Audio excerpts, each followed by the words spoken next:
We had a lot to share with you today. So this episode of Lara Listens is going to be a short one, even though I'm going to cover 2 albums as usual. Let's get right into it. The first one, Cure for Pain by Morphine. If you don't know about this band, you really, really should.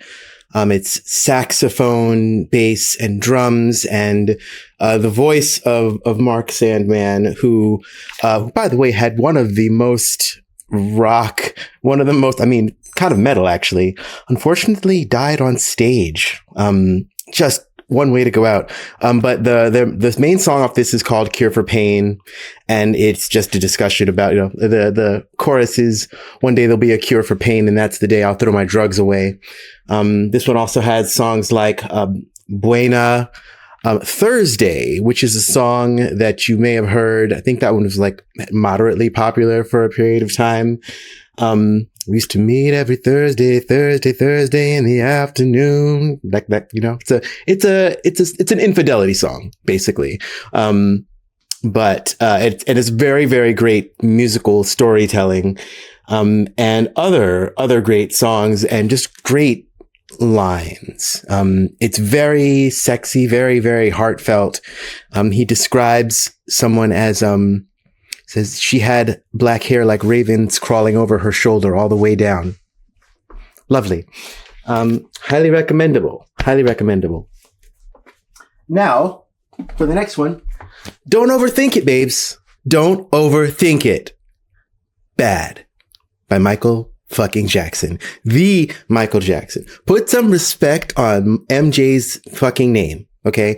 If you're in, if you're in the House of Infinity Discord server, you've heard some of our discussions about Michael Jackson and about how fucking dirty we did him. The Black community, not only not like as an exception, but especially really, really did him dirty. Like the stuff that we said about him.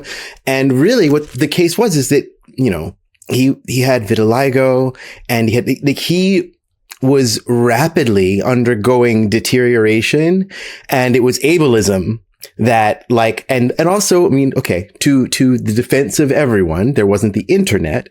So when someone said something about vitiligo, you were like, what the hell is that? But, and also the other allegations, I will just go ahead and say that by everything that I have found, by actually looking, not just that one documentary, but by actually looking into the whole thing, I believe that it's not true. I believe that in my heart, and not just in my heart, but also in my brain. And something you may not have known about MJ is that shortly before his death, he went and visited Palestine and wrote a song called Don't Cry Palestine that, guess what? They wouldn't let him make or release for various reasons. He was bout it. He was like one of the most, he was just really for everybody. Really, really. And he was really, and also probably one of the most powerful human beings ever to exist. I will go ahead and I'm going to skip the tinfoil hat because we don't need that here. Okay.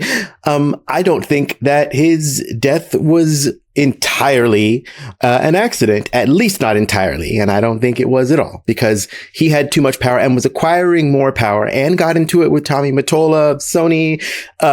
There's a lot to it, but look it up. Anyway, the album itself, Bad, The Way You Make Me Feel, Speed Demon, Liberian Girl, Another Part of Me, Man in the Mirror, Dirty Diana. Dirty Diana has some of the nastiest guitar in R&B, just like a solid fucking riff.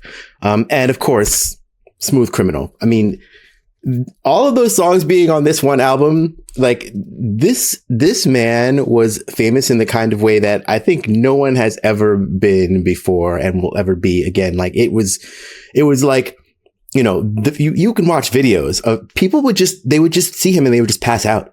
I don't understand it. I don't understand, except I will say this: the talent, the lifelong gifts that he had, and also the tragedy of being a person who was living with disabilities and was not believed about it and made fun of for it. Like, you know, the stuff with him changing his face, it was to, you know, to basically like make his skin uniform because vitiligo was advancing. And he also had, you know, an immune disease, which made it harder for him to heal after surgeries.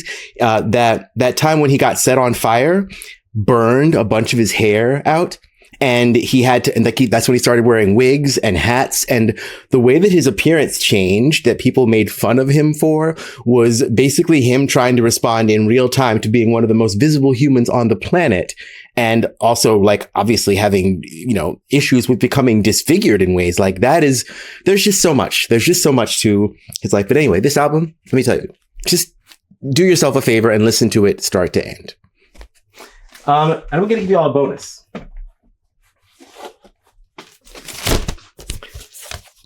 I